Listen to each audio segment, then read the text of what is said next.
लंकापति रावण ने सीता माता को अपहरण करके 2 साल तक अपनी कैद में रखा, लेकिन इस दौरान रावण ने एक बार भी माता सीता को छुआ भी नहीं।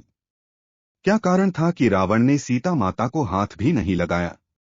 क्या रावण श्री राम से डरता था, या फिर रावण शापित था, या फिर वह औरतों का बहुत सम्मान करता था? रावण ने जब सीता माता को कैद करके अशोक वाटिका में रखा तो उस अशोक वाटिका में एक राक्षसी माता सीता की रक्षा के लिए रखी गई। उस राक्षसी का नाम था त्रिजटा। त्रिजटा के साथ एक और भी राक्षसी थी जो माता सीता को डराती थी और उनको रावण से विवाह करने के लिए उकसाती थी। लेकिन त्रिजटा नेक और प्यार से बोलने वाली थी। त्रिजटा माता सीता की मदद करती और उनसे प्रेम से बात करती थी।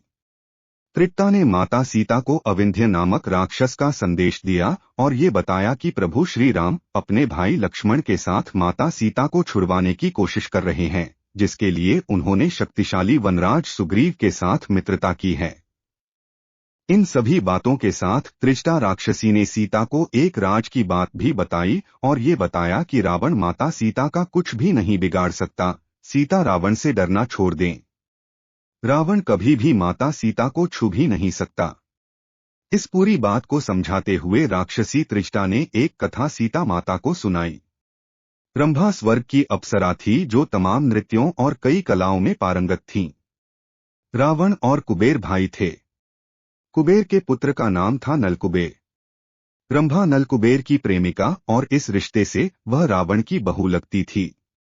एक दिन जब वह अपने प्रेमी से मिलने जा रही थी, तभी रावण उसकी सुंदरता पर मोहित हो गया और उसने रंभा से आपत्तिजनक बातें पूछी। रावण ने रंभा से पूछा कि वह इतना सज-धज कर किसको तृप्त करने जा रही है। रंभा ने रावण को रिश्ते नातों की याद दिलाई। रावण ने पहले तो मानने से इनकार कर दिया कि वह उसकी पुत्रवधू है, लेकिन जब रंभा ने नलकुबेर के बारे में बताया तो रावण ने फिर आनाकानी शुरू कर दी। उस समय रंभा काफी डरी हुई थी और देवताओं को भी जीत चुके रावण के बारे में उसे पता था कि वह कुछ भी कर सकता है। डर से कांप रही रंभा को शायद यह नहीं पता था कि रावण अपनी दुष्टता के कारण रिश्तों नातों की भी परवाह नहीं करेगा। क्या आपको पता है, जब यह साबित हो गया कि रंभा रावण की पुत्रवधू है, तब रावण ने क्या जवाब दिया? रावण ने कहा कि सारे रिश्ते नाते सिर्फ उन्हीं स्त्रियों के लिए होते हैं जो किसी एक पुरुष की पत्नी हो। उसने रंभा से कहा कि स्वर्गलोक में तो ऐसा कोई नियम कानून या रिश्ते नाते नहीं होते।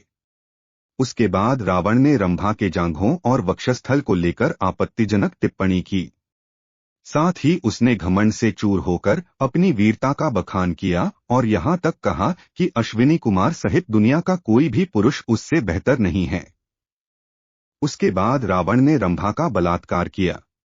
रंभा के पुष्पहार टूट गए, उसके द्वारा धारण किए गए आभूषण बिखर गए और व्याकुलता से वह पीड़ित हो उठी। रावण रंभा का बलात्कार करने के बाद उसे वहीं छोड़ दिया और निकल गया। बिलखती हुई रंभा अपने प्रेमी नलकुबेर के पैरों पर गिर पड़ी थी। रंभा ने नलकुबेर को बताया कि रावण स्वर्ग जीतने के लिए भारी संख्या में सैन्यबल लेकर आया है और इसी दौरान उसने उसका बलात्कार किया। नलकुबेर महामना थे। उनमें ब्राह्मण सी धर्मशीलता और क्षेत्रीय सी वीरता थी। अपनी प्रेमिका के साथ हुए अत्याचार से क्रुद्ध होकर नलकुबेर ने उसी क्षण रावण को श्राप दिया कि आगे से उसने किसी भी स्त्री के साथ बलपूर्वक समागम करना चाहा तो उसके सिर के टुकड़े हो जाएंगे। अर्थात रावण तब तक किसी स्त्री को छू भी नहीं कर सकता था जब तक वह ऐसा न चाहती हो। यही कारण था कि इतना बलशाली होने के पश्चात भी रावण माता सीता को दूर से ही डराता और प्रलोभन देता था। दोस्तों, अगर आपको कहानी अच्छी लगी हो तो वीडियो को लाइक और चैनल को सब्सक्राइब करें।